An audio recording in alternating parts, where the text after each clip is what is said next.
Welcome back. Now, Oxford City Council estimates that millions of pounds will be generated by tourists flocking to the city on the trail of Philip Pullman's phenomenally popular Dark Materials trilogy. But tonight, the author's fighting to save one of the local sites which inspired him.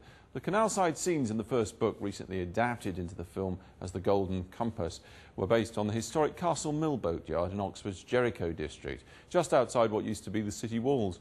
As the council meets to consider developers' plans, Jane Dodge reports from Oxford. Well, for those who are coming in the footsteps of the film The Golden Compass, or otherwise Philip Pullman's The Northern Lights, they will know that the Gyptians, who are the great... They're already doing Golden Compass guided tours in Oxford. The film only went on general release in the UK last week. What's this? It's the Golden Compass, Lyra. I feel you're meant to have it. The film is based on the trilogy His Dark Materials. The author, Philip Pullman, has made clear his inspiration has come from the city of gleaming towers. In particular, the boatyard he's now fighting to save.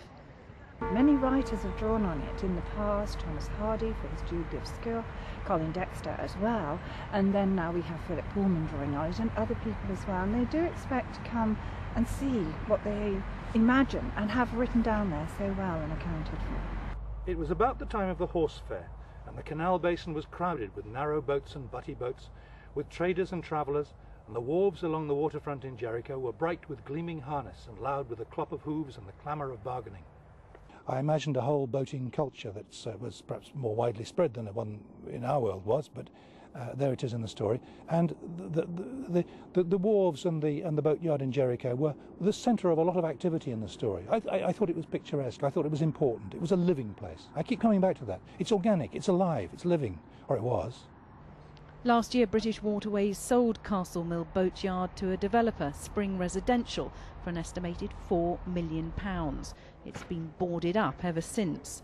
Spring Residential wants to build a 4-storey block of flats on the strip of land here, but there's been fierce opposition from hundreds of people, including Philip Pullman. It's too big. It will look wrong. It will block off the views of the canal from the people on that side. It'll block off the view of the church and the rest of Jericho from the people on the other side. And it'll just squat there like a huge, great big shoebox. It doesn't work. It's the wrong scale. Oxford City councillors are meeting tonight to discuss the boatyard development. They're due to vote on whether to grant planning permission. Philip Pullman has come here in person tonight to argue against this scheme. The developers are also here, but they're reluctant to comment until after tonight's vote. Council officers have recommended that planning permission be refused. But are they just putting off the inevitable?